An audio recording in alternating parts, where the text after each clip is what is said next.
புதுச்சேரி இந்திரா நகர் சட்டமன்ற தொகுதிக்குட்பட்ட பல்வேறு பணிகளுக்கான பூமி பூஜையை முதலமைச்சர் ரங்கசாமி துவக்கி வைத்தார். புதுச்சேரி இந்திரா நகர் சட்டமன்ற தொகுதிக்குட்பட்ட தர்மாபுரி சந்தை தோப்பு கூத்தமேடு அமைக்கும் பணிக்கு 40,68,700 ரூபாய் மதிப்பீட்டில் பூமி பூஜையை முதலமைச்சர் ரங்கசாமி தலைமை தாங்கி துவக்கி வைத்தார். இந்த நிகழ்ச்சியில் அரசு கொறடாவும் இந்திரா நகர் சட்டமன்ற உறுப்பினருமான ஏகேடி ஆறுமுகம் முன்னிலையில் நடைபெற்றது. இதனைத் தொடர்ந்து புரட்சி தலைவி நகர் தர்மாபுரி பூங்கா சீரமைக்க 2,69,134 ரூபாய் செலவிலும், மாதா கோவில் வீதி, தட்டாஞ்சாவடி சைடு வாய்க்கால் மற்றும் சிமெண்ட் சாலை அமைக்க 17,15,850 ரூபாய் செலவிலும், காளி கோவில் வீதி திலாஸ்பேட்டை நூலகத்தை சீரமைக்க 2,40,000 ரூபாய் செலவில் பணிகள் நடைபெறுவதற்கான பூமி பூஜை நடைபெற்றது. புதுவையில் சதுரங்க வேட்டை சினிமா பாணியில் ரூபாய் 30 லட்சம் மோசடி செய்த 4 பேரை போலீசார் கைது செய்தனர். முதியர்பேட்டை ஜான்பால் நகரைச் சேர்ந்தவர் சலீம் ராஜா, வயது 60. இவருக்கு சேலம் மாவட்டத்தைச் சேர்ந்த 60 வயதாகும் சுந்தரவர்தன் என்பவருடன் பழக்கம் ஏற்பட்டது. சுந்தரவர்தன் தன்னிடம் புதிய ரூபாய் நோட்டுகளை கொடுத்தால் நான் அரசால் செல்லாது என அறிவிக்கப்பட்ட பல மடங்கு பழைய ரூபாய் நோட்டுகளை தருவதாக சலீம் ராஜாவிடம் கூறினார். அதற்கு ஆதரவாக பேட்டியாக இருந்த பழைய ரூபாய் நோட்டுகளை வீடியோவில் காண்பித்தார். இதனை சலீம் ராஜா தனது மகன் பெரோஸிடம் கூறினார். அதற்கு பெரோஷ் சம்மதம் தெரிவித்தார். இது குறித்து பெரோஷ் நண்பர்களான உதயா, சதீஷ், தினகரன் ஆகியோருடன் கூறியுள்ளார். இதனை நம்பிய மூவரும் தங்களிடம் உள்ள பணத்தை கொடுத்து பழைய பணம் வாங்க முடிவு செய்து மொத்தமாக ரூபாய் 30 லட்சம் திரட்டி சலீம் ராஜா மூலமாக சுந்தரரிடம் ஒப்படைத்தனர். அவர்களுக்கு சுந்தரம் செல்லாத பணம் ரூபாய் 2 கோடி தருவதாக கூறினார்.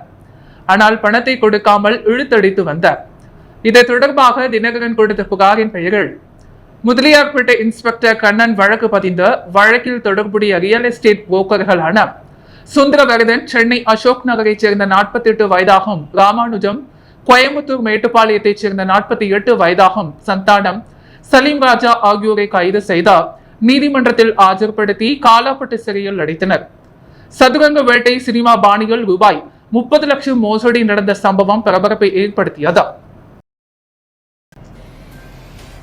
தற்பொழுது ரூபாய் 12,800 கோடி மாநில அரசு கடன் சுமையில் உள்ளது. துணைநிலை ஆளுநர் முதலமைச்சர் கூறியபடி திட்டங்களுக்கு மேலும் கடன் வாங்கி ரூபாய் 20,800 கோடி கடன் சுமையை இந்த அரசு புதுவை மக்கள் தலையில் வைக்க உள்ளதாக முன்னாள் முதல்வர் நாராயணசாமி குற்றம் சாட்டியுள்ளார். புதுச்சேரி முன்னாள் முதலமைச்சர் நாராயணசாமி இன்று செய்தியாளர்களை சந்தித்தார். அப்பொழுது அவர் புதுச்சேரியில் முன்மொழி கொள்கையை காங்கிரஸ் அரசு தடுத்தது. ஆனால் ரங்கசாமி தலைமையிலான அரசு மோடி அரசுக்கு பயந்த இந்தியை புதுச்சேரியில் திணிக்கிறதா? மீண்டும் காங்கிரஸ் அரசு அமைத்தால் மீண்டும் இருமொழி கொள்கை புதுச்சேரியில் கொண்டு வரப்படும் என்றார். அறிவித்த திட்டங்களை புதுச்சேரி அரசு செயல்படுத்தவில்லை. தற்போது தாக்கல் செய்த பட்ஜெட் 70% சம்பளத்திற்கே சென்றுவிடும். மீதமுள்ள 30% நிதியை வைத்தா திட்டங்களை செயல்படுத்த முடியாது.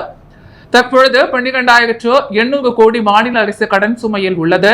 துணைநிலை ஆளுநர் முதலமைச்சர் கூறியபடி திட்டங்களுக்கு மேலும் கடன் வாங்கினால் ரூபாய் 20,800 கோடி கடன் சுமையை இந்த அரசு புதுவை மக்கள் தலையில் வைக்கிறது என்றார். நாராயணசாமி மதுபான தொழிற்சாலைகளில் 5,000 பெண்களுக்கு வேலை என்பதா மிகப்பெரிய ஏமாற்று வேலை. 10 பேருக்கு கூட வேலை கிடைக்காத சாராய பாட்டில் கழுவுவதுதான் பெண்களின் வேலையா? மக்களை ஏமாளியாக முதல்வர் அமைச்சர்கள் நினைக்கிறார்கள். பீர் பாட்டில் கழுவுவதுதான் பெண்களின் வேலையா? பெண்களை ரங்கசாமி அவமானப்படுத்துகிறார். ஒவ்வொரு மதுபான தொழிற்சாலைக்கும் தலா 15 கோடி ரூபாய் ரங்கசாமி லஞ்சம் பெற்றுள்ளார். முதுகெலும்பு இருந்தால் பூர்ண மதுவிலக்கை ரங்கசாமி கொண்டு வர முடியுமா என சவால் விட்ட நாராயணசாமி, மதுபான தொழிற்சாலைகளை வரவிட மாட்டோம். துணைநிலை ஆளுநர் அனுமதி கொடுத்திருந்தால் தடை கோரி நீதிமன்றத்தை நாடுவோம் என்றார். டெல்லியில் மதுபான கொள்கையால் முதல்வரை சிறைக்கு சென்றார். இதேபோல் புதுச்சேரியில் எத்தனை அமைச்சர்கள் சிறைக்கு செல்வார்கள் என பாருங்கள். அடுத்த காங்கிரஸ் அரசு அமைத்தால் நிச்சயம் அமைச்சர்கள் சிறைக்கு செல்வார்கள் எனவும் நாராயணசாமி கூறினார். தமிழகத்தில் திமுக தலைமையிலும் புதுச்சேரியில் காங்கிரஸ் தலைமையிலும் கூட்டணி இருக்கிறதா? திமுக தனித்து நிற்பதாக கூறினால் தனித்து நிற்காமல் அது அவர்களது விருப்பம். இப்போதும் கூட்டணி இருக்கிறதா என்றால் தேர்தல் வரும்போது தெரியும் என்று நாராயணசாமி கூறினார். புதுச்சேரியில் நடைபெற்ற மக்கள் மன்றம் நிகழ்ச்சியில் பொதுமக்களிடமிருந்த 96 புகார்கள் பெறப்பட்டு அதில் 52 புகார்களுக்கு உடனடியாக நடவடிக்கை எடுக்கப்பட்டது. புதுச்சேரி மேட்டுப்பாளையம் காவல் நிலையத்தில் மக்கள் மன்றம் நடைபெற்றது. டிஐஜி சத்யசுந்தரம் தலைமை தாங்கி பொதுமக்களிடம் குறைகளை கேட்டறிந்தார். வடக்கு எஸ்பி வீரவல்லவன், இன்ஸ்பெக்டர் பாலமுருகன், முத்துக்குமரன் உட்பட பலர் பங்கேற்றனர். மங்களம் காவல் நிலையத்தில் எஸ்பிக்கள் வம்சத்திரட்டி, சிவம் தவளக்குப்பத்தில் தெற்கு எஸ்பி பக்தவக்ஷலம், முத்தியால்பேட்டையில் கிழக்கு எஸ்பி ரகுநாயகம் தலைமையிலும், காரைக்காலில் senior SP Lakshmi Soujanya, SP Subramanian தலைமையிலும் மக்கள் மன்றம் நடைபெற்றது. போக்குவரத்து வடக்கில் senior SP Praveen Tripathi, SP Selvam தலைமையிலும் போக்குவரத்து தெற்கள் எஸ்பி மோகன்குமார் தலைமையிலும் மக்கள் மன்றம் நடைபெற்றது. நேற்றைய மக்கள் மன்றத்தில் பொதுமக்களிடமிருந்த 96 புகார்கள் பெறப்பட்ட அதில் 52 புகார்களுக்கு உடனடியாக நடவடிக்கை எடுக்கப்பட்டது. நிலுவையில் உள்ள புகார்கள் மீது விரைந்து நடவடிக்கை எடுக்க போலீசாருக்கு உத்தரவிடப்பட்டது. அரியாங்குப்பம் பகுதியில் நடைபெற்று வரும் வடிகால் வாய்க்கால் கட்டுமான பணியினால் தேங்கி இருக்கும் கழிவுநீரால் சுகாதாரக்கேடு ஏற்பட்டுள்ளதால் அதனை அப்புறப்படுத்துமாறு அரியாங்குப்பம் அனைத்து வியாபாரிகள் சங்கம் சார்பில் கோரிக்கை மனு வழங்கப்பட்டது. அரியாங்குப்பம் பழைய கடலூர் சாலையின் இருபுறம் யூ-வடிவ வாய்க்கால் கட்டுமான பணிகள் நடைபெற்று வருகிறது. இப்பணிகள் முழு வீச்சில் நடைபெற்றாலும் ஆங்காங்கே தண்ணீர் தேங்கி மிகவும் துர்நாற்றம் வீசுவதாகவும் இதனால் சுகாதாரக்கேடு ஏற்பட்டுள்ளதாகவும் அங்கு கடை நடத்துபவரும் வியாபாரிகள் அரியாங்குப்பம் அனைத்து வியாபாரிகள் சங்கத்திற்கு புகார் கொடுத்தனர். இந்த புகாரின் அடிப்படையில் சங்கத்தின் சார்பாக அரியாங்குப்பம் சட்டமன்ற உறுப்பினர் பாஸ்கர் என்கிற தட்சிணாமூர்த்தியிடம் மனு அளிக்கப்பட்டது. அந்த மனுவின் அடிப்படையில் சட்டமன்ற உறுப்பினர் அவர்கள் யூ-வடிவ வாய்க்கால் பணிகளை பார்வையிட்ட இது சம்பந்தமான அதிகாரிகளான புதுச்சேரி பொதுப்பணித்துறை அதிகாரிகள், புதுச்சேரி தெற்கு பகுதி போக்குவரத்து காவல்துறை அதிகாரிகள் மற்றும் அரியாங்குப்பம் மென்துறை இளைநிலை பொறியாளர் ஆகிய அதிகாரிகளை அழைத்தார். சம்பந்தப்பட்ட இந்த பிரச்சனைக்கு தீர்வு காணுமாறு கேட்டுக்கொண்டார். இதன் அடிப்படையில் வருகின்ற திங்கட்கிழமை 17ஆம் தேதி அன்று வீராம்பட்டினம் ரோடு பழைய கடலூர் சாலை ஜங்ஷனில் உள்ள சாலையை வெட்டி எடுத்தார். வாய்க்காலின் 2 புறமும் இணைப்பு கொடுப்பதற்காக ஒப்புதல் அளிக்கப்பட்டது. அதேபோல் தீர்க்க சுமங்கலி திருமண நிலையம் அருகில் உள்ள டிரான்ஸ்பார்மரை வலுப்படுத்திய பிறகு அந்த பகுதியில் பாதாள சாக்கடை வேலையை தொடர்ந்து செய்த கழிவுநீரை ஆற்றில் விடுவதற்கான வேலையை செய்வதற்காக வேலையை எடுத்து ஒப்பந்ததாரர் உறுதியளித்துள்ளனர். இந்த நிகழ்ச்சியின் போது அரியாங்குப்பம் அனைத்து வியாபாரிகள் சங்கத்தின் தலைவர் ராமபுத்திரன், செயலாளர் சந்துரு, துணைத் தலைவர் காசிநாதன், பொதுப்பணித்துறை அதிகாரிகள், மென்துறை அதிகாரிகள், போக்குவரத்து காவல்துறை அதிகாரிகள் ஆகியோர் உடனிருந்தனர். புதுச்சேரி மகளிர் காங்கிரஸ் சார்பில் முப்பெரும் விழா புதுச்சேரி கம்பன் கழகத்தில் மிக விமரிசையாக கொண்டாடப்பட்டது. புதுச்சேரி மகளிர் காங்கிரஸ் தலைவியாக நிஷா பதவியேற்பு விழா, மகளிர் தின விழா, பெண்களுக்கு 33% இடஒதுக்கீட்டை உடனடியாக அமல்படுத்த கோரி முப்பெரும் விழா புதுச்சேரி கம்பன் கலையரங்கில் வெகு விமரிசையாக நடைபெற்றது. அகில இந்திய மகளிர் காங்கிரஸ் தலைவி அல்கா லம்பா புதுச்சேரி மகளிர் காங்கிரஸ் தலைவியான நிஷாவிற்கு பதவி பிரமாணம் செய்து வைத்தார். இந்த நிகழ்ச்சியில் காங்கிரஸ் கட்சி தலைவர் வைத்திலிங்கம் எம்பி, முன்னாள் முதலமைச்சர் நாராயணசாமி, அகில இந்திய காங்கிரஸ் கமிட்டி பொதுச் செயலாளர் கிரிஷ் சோடங்கர் ஜி, செயலாளர் சுராஜ் ஹெக்டே, முன்னாள் அமைச்சர்கள் கந்தசாமி, MOH ஷாஜகான், கமலக்கண்ணன் மற்றும் சட்டமன்ற உறுப்பினர் ரமேஷ் பரமன், முன்னாள் அரசு கொறடா RKR அனந்தராமன் உள்ளிட்ட காங்கிரஸ் நிர்வாகிகள் கலந்து கொண்டனர். இந்த முப்பெரும் விழாவை புதுச்சேரி மகளிர் காங்கிரஸ் நிர்வாகிகள் ஏற்பாடு செய்திருந்தனர். போக்குவரத்து துறையில் இளைநிலை பொறியாளர் பணிக்கு பாரதிதாசன் பெண்கள் கல்லூரியில் எழுத்துத் தேர்வு நடைபெற்றது. புதுவை போக்குவரத்து துறையில் இளைநிலை பொறியாளர் மோட்டார் வாகன ஆய்வாளர் பணிக்கான எழுத்துத் தேர்வு இன்று பாரதிதாசன் பெண்கள் கல்லூரியில் நடந்தது. தேர்வு மையத்திற்கு தேர்வாளர்கள் காலை 9 மணி முதலே வர தொடங்கினர். போட்டோ ஒட்டி கையெழுத்திட்ட தேர்வுகள் எடுத்து வந்த நுழைவுச் சீட்டை ஆதார், பாஸ்போர்ட் போன்ற அசல் அடையாள சான்றுடன் சரிபார்த்து கைரேகையை பதிவு செய்து அனுமதித்தனர். காலை 9:30 மணிக்கு மையத்தின் நுழைவு வாயில் மூடப்பட்டது. காலை 10 முதல் 12 மணி வரை முதல் தாள் நடந்தது. தொடர்ந்து இடைவெளிக்கு பிறகு மதியம் 2:30 மணிக்கு முதல் 4 மணி வரை 2ஆம் தாள் தேர்வு நடந்தது. தேர்வுகளுக்கு பல்வேறு கட்டுப்பாடுகள் விதிக்கப்பட்டிருந்தது. மின்னணு சாதனங்கள் கொண்டு வர தடை விதிக்கப்பட்டது. தேர்வு மையத்தில் ஜாமக் கருவி அறைகள் சிசிடிவி கேமரா பொருத்தப்பட்டு கண்காணிக்கப்பட்டது. வடகுரு விநாயகர் கட்டிடக்கலை பள்ளி நகர்ப்புற கிராமப்புற நெக்சஸ் புத்தக வெளியீட்டு விழாவை நடத்தியது. Beyond the Beals equal landscape study Anandathandavapuram மற்றும் தஞ்சாவூர் டேம்பிள் தி மோட்ரைஸ் நிறுவன மாநாட்டு மண்டபத்தில் நடைபெற்ற நிகழ்வில் தக்ஷிணா பல்கலைக்கழகத்தின் வேந்தர் மற்றும் SMVE அறக்கட்டளையின் தலைவர் மற்றும் நிர்வாக இயக்குநர் தனசேகரன் நிலையிலான கிராமப்புற வளர்ச்சி மற்றும் பாரம்பரிய பாதுகாப்பின் முக்கியத்துவத்தை வலியுறுத்தினர்.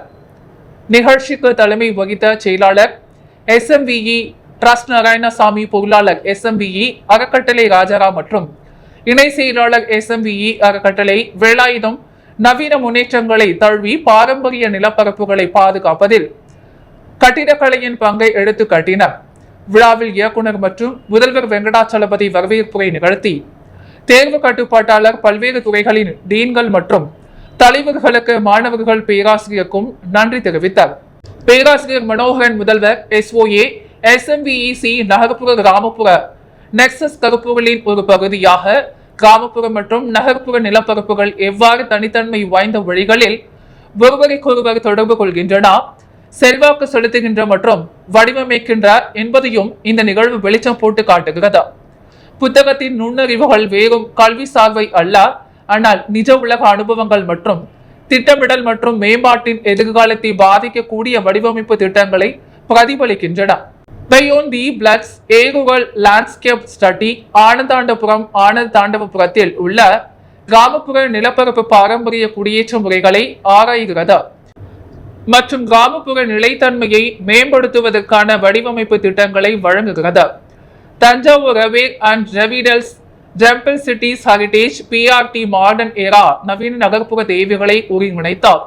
தஞ்சாவூரின் வரலாற்று கட்டிடங்களை பாதுகாப்பதில் கவனம் செலுத்துகிறது. இந்த நிகழ்வு கல்வியாளர்கள், கட்டிடக் கலைஞர்கள் மற்றும் ஆராய்ச்சியாளர்களை ஒன்றிணைத்தது. கட்டிடக்கலை ஆராய்ச்சி நிலையான மேம்பாட்டு மற்றும் பாரம்பரிய பாதுகாப்பு ஆகியவற்றில் SOA-யின் அர்ப்பணிப்பை மீண்டும் உறுதிப்படுத்தியது. புதுச்சேரியில் பிணக்கு தீர்வு நடுவர் மையம் அமைக்கும் இடம் கோரி சென்னை உயர்நீதிமன்ற நீதிபதி கோவிந்தராஜன் திலகவதி சட்டசபையில் முதல்வரிடம் கோரிக்கை வைத்தார். சென்னை உயர்நீதிமன்ற நீதிபதி கோவிந்தராஜன் திலகவதி சட்டசபையில் முதல்வர் ரங்கசாமியை நேற்று சந்தித்தார். சந்திப்பின் பொழுது புதுச்சேரியில் பிணக்கு தீர்வு நடுவர் மையம் அமைப்பதற்கான கட்டட மற்றும் அடிப்படை வசதிகளை செய்து தர வேண்டும் என கோரிக்கை வைத்தார். இதை ஏற்ற முதல்வர் ரங்கசாமி உரிய நடவடிக்கை எடுப்பதாக உறுதியளித்தார். அப்போது சட்டத்துறை அமைச்சர் லட்சுமி நாராயணன், சட்டத்துறை செயலர் சத்தியமூர்த்தி ஆகியோர் உடன் இருந்தனர். மாசிமகத்தை முன்னிட்டு ராஜ்பவன் தொகுதி காங்கிரஸ் கட்சி சார்பில் நடைபெற்ற அன்னதானம் வழங்கும் நிகழ்ச்சியில் முன்னாள் முதலமைச்சர் நாராயணசாமி பங்கேற்ற பக்தர்களுக்கு அன்னதானம் வழங்கி தொடங்கி வைத்தார். புதுச்சேரி வைத்தியக்குப்பம் மாசிமகத்தின் போது ஆண்டுதோறும் ராஜ்பவன் தொகுதி காங்கிரஸ் கட்சி சார்பில் கிழக்கு மாவட்ட துணைத் தலைவர் செந்தில்குமார் மற்றும் அவரது குடும்பத்தார் சார்பில் அன்னதானம் வழங்கப்படுவது வழக்கம். அதன்படி இந்த ஆண்டு மாசிமகத்தை முன்னிட்டு மகத்தை காண வந்த பக்தர்கள் சுமார் 1000க்கும் மேற்பட்டவர்களுக்கு மதியத்தில் அன்னதானம் மற்றும் தண்ணீர் பாட்டில், மாலை நேரத்தில் கேசரி வழங்கும் நிகழ்வு செந்தில்குமார் ஏற்பாட்டில் நடைபெற்றது. இந்த சிறப்பு விருந்தினராக கலந்து கொண்ட முன்னாள் முதலமைச்சர் நாராயணசாமி பக்தர்கள் மற்றும் பொதுமக்களுக்கு அன்னதானம் வழங்கி நிகழ்ச்சியை தொடங்கி வைத்தார். பாராளுமன்ற மக்களவை உறுப்பினரும் காங்கிரஸ் கட்சியின் தலைவருமான வைத்திலிங்கம், வழக்கறிஞர் அணி தலைவரும் ராஜ்பவன் தொகுதி பொறுப்பாளருமான மருதுபாண்டியன், மாநில பொதுச் செயலாளர் ராஜாராம், இளைஞர் காங்கிரஸ் மாநில செயலாளர் சித்தானந்தம், முன்னாள் கவுன்சிலர் குமரன், முன்னாள் கவுன்சிலர் நர்லா ஆரோக்கியசாமி, மாநில மீனவர் அணி தலைவர் காங்கேயன், இளைஞர் காங்கிரஸ் துணைத் தலைவர் மர்வின், முன்னாள் மாவட்ட தலைவர் பிரதீஷ் ஹிருதயராஜ், வட்டார காங்கிரஸ் தலைவர்கள் ராஜ்மோகன், ஜெரால்டு, காங்கிரஸ் பிரமுகர்கள் மற்றும் காங்கிரஸ் நிர்வாகிகள் பல கலந்து கொண்டனர். புதுச்சேரி பார்மசி கவுன்சிலின் 18வது பொதுக்குழு கூட்டத்தில் புதிதாக பதிவு செய்யப்பட்ட மருந்தாளர்களுக்கு சுகாதாரத்துறை இயக்குநர் டாக்டர் ரவிச்சந்திரன் சான்றிதழ்களை வழங்கினார். புதுச்சேரி பார்மசி கவுன்சிலின் 18வது பொதுக்குழு கூட்டம் இன்று புதுச்சேரி கதிர்காமம் இந்திரா காந்தி மருத்துவக் கல்லூரி கருத்தரங்கு கூடத்தில் தலைவர் ஜெகநாதன் தலைமையில் நடைபெற்றது. இக்கூட்டத்தில் புதிய உறுப்பினரான சுகாதாரத்துறை இயக்குநர் டாக்டர் ரவிச்சந்திரனை குழுவின் தலைவர் மற்றும் உறுப்பினர்கள் பூங்கொத்து கொடுத்து வரவேற்றனர்.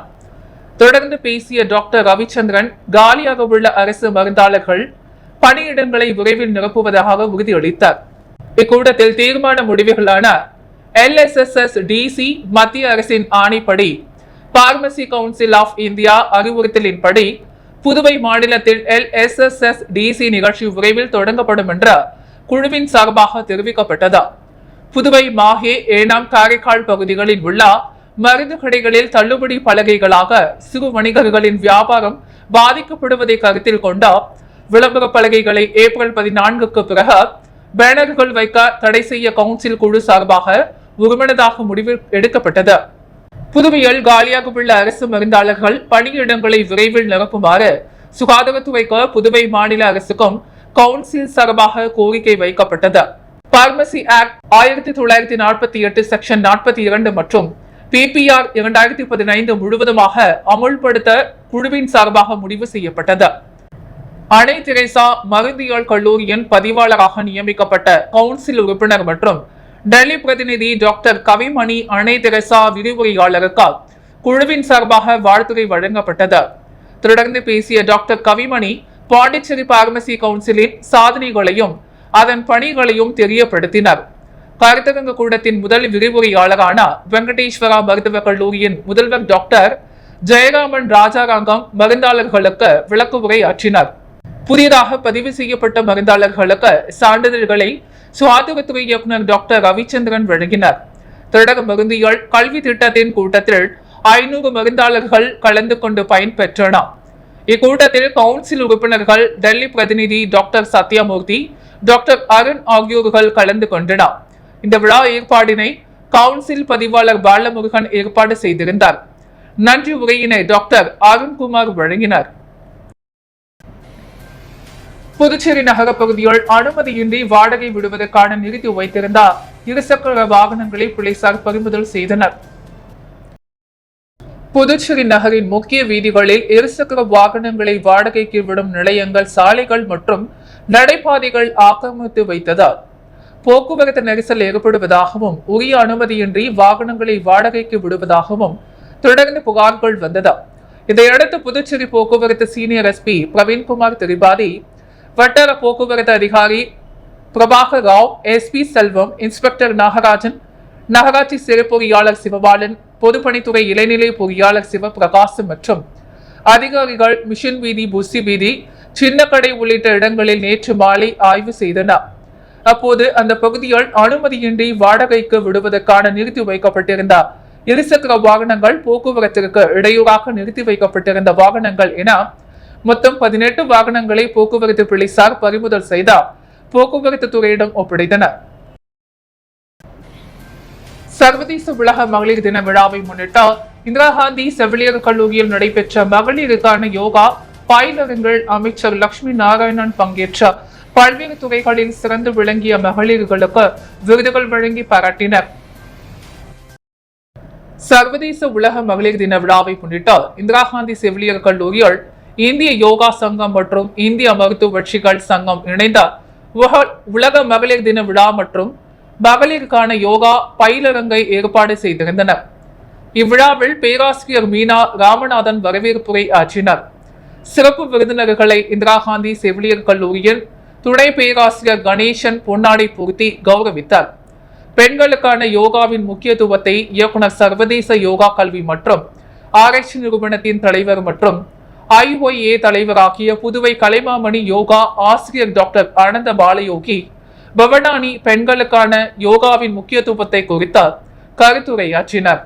அதனைத் தொடர்ந்து இந்திரா காந்தி மருத்துவக் கல்லூரியின் இயக்குனர் டாக்டர் உதயசங்கர் விழாவில் சிறப்புரையாற்றினார். சட்டமன்ற உறுப்பினர் KSP ரமேஷ் முதன்மை உரையாற்றினார். விழாவின் முக்கிய பகுதியாக பல்வேறு துறைகளில் சிறந்து விளங்கிய மகளிர்களுக்கு சிறப்பு விருந்தினராக பங்கேற்றார். சுற்றுலாத்துறை அமைச்சர் லட்சுமி நாராயணன் விருதுகள் வழங்கி கௌரவித்தார். தொடர்ந்து பெண்களுக்கான யோகா பயிலரங்கு மாநில அளவில் நடைபெற்றது.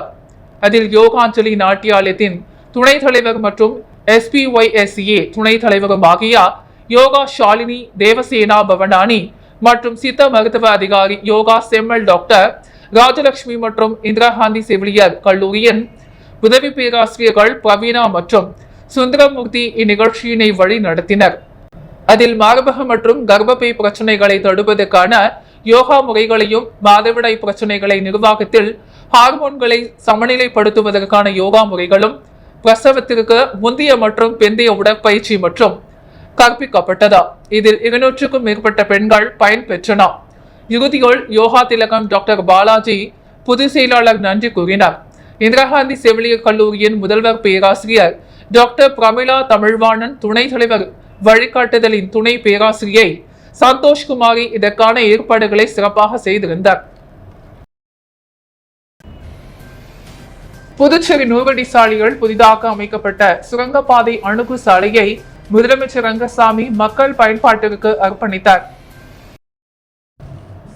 புதுச்சேரி நூறடி சாலைகள் புதிதாக அமைக்கப்பட்ட சுரங்கப்பாதை அணுகு சாலையை முதலமைச்சர் ரங்கசாமி தலைமை தாங்கி திறந்து வைத்த மக்கள் பயன்பாட்டிற்கு அர்ப்பணித்தார். இவ்விழாவில் சிறப்பு விருந்தினர்களாக சட்டப்பேரவைத் தலைவர் செல்வம், பொதுப்பணித்துறை அமைச்சர் லட்சுமி நாராயணன், கதிர்காமம் தொகுதி சட்டமன்ற உறுப்பினர் ரமேஷ், முதலியார்பேட்டை தொகுதி சட்டமன்ற உறுப்பினர் சம்பத் ஆகியோர் கலந்து கொண்டனர்.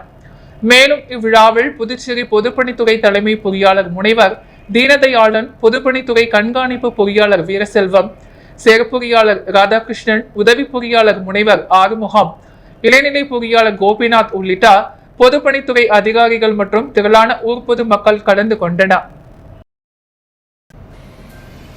பிச்சை வீரன் பட்டு பேத்தாங் விளையாட்டுக் கழகம் நடத்திய முதலாம் ஆண்டு விளையாட்டுப் போட்டியில் பங்கேற்ற 700 விளையாட்டு வீரர்களுக்கு புதுச்சேரி அம்மா மக்கள் முன்னேற்ற கழகம் இணை செயலாளர் லாவண்யா அரிசுவை மதிய உணவு வழங்கினார். பிச்சை வீரன் பீட் மைதானத்தில் நடைபெற்ற பிச்சை வீரன் பட்டு பேத்தாங் விளையாட்டுக் கழகம் நடத்திய முதலாம் ஆண்டு விளையாட்டுப் போட்டியில் 45 கழகங்களைச் சேர்ந்த 300 அணிகள் பங்கேற்றன.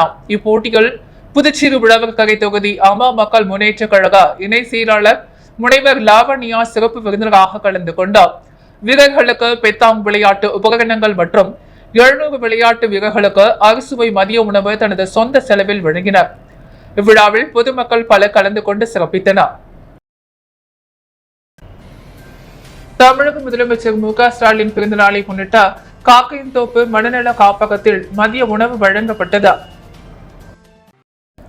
திராவிட முன்னேற்ற கழக தலைவரும் தமிழக முதலமைச்சருமான மு.க.ஸ்டாலின் பிறந்தநாள் விழா தொடர்ச்சியாக இன்று அரியாங்குப்பம் காக்கையன்தோப்பு பகுதியில் இயங்கி வரும் ஹிமாப்ளேட் மனநல பாதிக்கப்பட்டோர் இல்லத்தில் மாநில இலக்கிய அணி சார்பாக அதன் துணை அமைப்பாளர் கலிவர்தன் ஏற்பாட்டில் மாநில இலக்கிய அணி அமைப்பாளர் சீனு மோகன்தாஸ் தலைமையில் தலைமை பொதுக்குழு உறுப்பினர்கள் சக்திவேல், கோபாலகிருஷ்ணன், தொகுதி செயலாளர் சீதாராமன் ஆகியோர் முன்னிலையில் மாநில கழக துணை அமைப்பாளரும் சட்டமன்ற உறுப்பினருமான அனிபால் கென்னடி சிறப்பு அழைப்பாளராக கலந்து கொண்டார். மனநல காப்பகத்தில் உள்ள ஆதரவற்றோர்களுக்கு மதிய விருது வழங்கினார். இந்த நிகழ்ச்சியில் மாநில இலக்கிய அணி தலைவர் ராஜா, துணைத் தலைவர் பாண்டியன், துணை அமைப்பாளர்கள் சோமசுந்தரம், தர்மராஜ், ஆலவந்தார் கோதண்டபாணி, கலிமுல்லா, ஜபருல்லா, மாநில பொறியாளர் அணி துணை அமைப்பாளர் முகுந்தன், மீனவர் அணி தலைவர் ரமேஷ், மாநில அணிகளின் துணை அமைப்பாளர்கள் செல்வம், கருணா, லியாகத் அலி, தொகுதி கழக துணை செயலாளர் ராஜேந்திரன், மாநில பிரதிநிதி தினகராசு, தொகுதி பொருளாளர் மெய்யழகன், வெளியுறவு தொகுதி அவைத்தலைவர் ஜலால், தொகுதி செயற்குழு உறுப்பினர்கள் லோகநாதன், குமார், ஜீவானந்தம், மாநில மொழிபெயர் தியாகிகள் உதயசங்கர் மற்றும் நிர்வாகிகள் பெருமாள், ராஜேந்திரன், பாலு முருகன், ரமேஷ், இளைஞர் அணி அமைப்பாளர், அரசு துணை அமைப்பாளர்கள் ரமணா, கந்தன், மணிபாரதி, அண்ணாமலை தகவல் தொழில்நுட்ப அணி அமைப்பாளர்கள் ஆதவன் மற்றும் அஜித் கிளை கழக செயலாளர் கெம்புதாஸ், சோமு, அஜித், பாக்ஷா, சேரலாதன், கந்தன், அருணா, சரவணன் உள்ளிட்ட பல கலந்து கொண்டனர். புதுச்சேரி மாசிமக கடல் தீர்த்த வாரிக்கு 15ஆம் ஆண்டாக புதுச்சேரி மாநிலம் ஸ்ரீ பாண்டுரங்க ரகுமாயி ஆன்மீக கைங்கரிய சபா சார்பாக வருகை தந்தார். தீவனம் ஸ்ரீ லட்சுமி நாராயண பெருமாளுக்கு திருக்கல்யாணம் வைபவம் நடைபெற்றது. புதுச்சேரி மாசிமக கடல் தீர்த்த வாரிக்கு 15ஆம் ஆண்டாக புதுச்சேரி மாநிலம் ஸ்ரீ பாண்டுரங்க ரகுமாயி ஆன்மீக கைங்கரிய சபா சார்பாக வருகை தந்தார். தீவனம் ஸ்ரீ லட்சுமி நாராயண பெருமாளுக்கு புதுச்சேரி கோரிமேடு எல்லை பகுதியில் சபாவின் கௌரவ ஆலோசகர் பொதுப்பணித்துறை அமைச்சர் லட்சுமி நாராயணன் தலைமையில் பூர்ண கும்ப மரியாதையுடன் வரவேற்பு அளிக்கப்பட்டது. இதில் புதுச்சேரியின் பக்தர்கள் திரளாக கலந்து கொண்டனர். விழாவுக்கான ஏற்பாடுகளை புதுச்சேரி பிள்ளை தோட்டம் ஸ்ரீ பாண்டுரங்க ரகுமாயி ஆன்மீக கைகரிய சபா நிர்வாகிகள் மற்றும் குடும்பத்தினர் மற்றும் கலந்து கொண்டனர். தொடர்ந்து மாசிமக தீர்த்தவாரி முடிந்த புதுச்சேரி தியாகராஜ வீதி சரஸ்வதி விசால சபாவில் சுவாமிக்கு திருமஞ்சனம் நடைபெற்ற மகா தீபாரதனை காண்பிக்கப்பட்டது. தொடர்ந்து ஸ்ரீ லட்சுமி நாராயண பெருமாளுக்கு கஜவாகன சேவை புறப்பாடு நடைபெற்றது. தொடர்ந்து முக்கிய வீதிகள் வழியாக நகர்வலம் நடைபெற்றது. சுவாமிக்கு சிறப்பு பூஜைகள் செய்யப்பட்ட மகா தீபாரதனை காண்பிக்கப்பட்டது.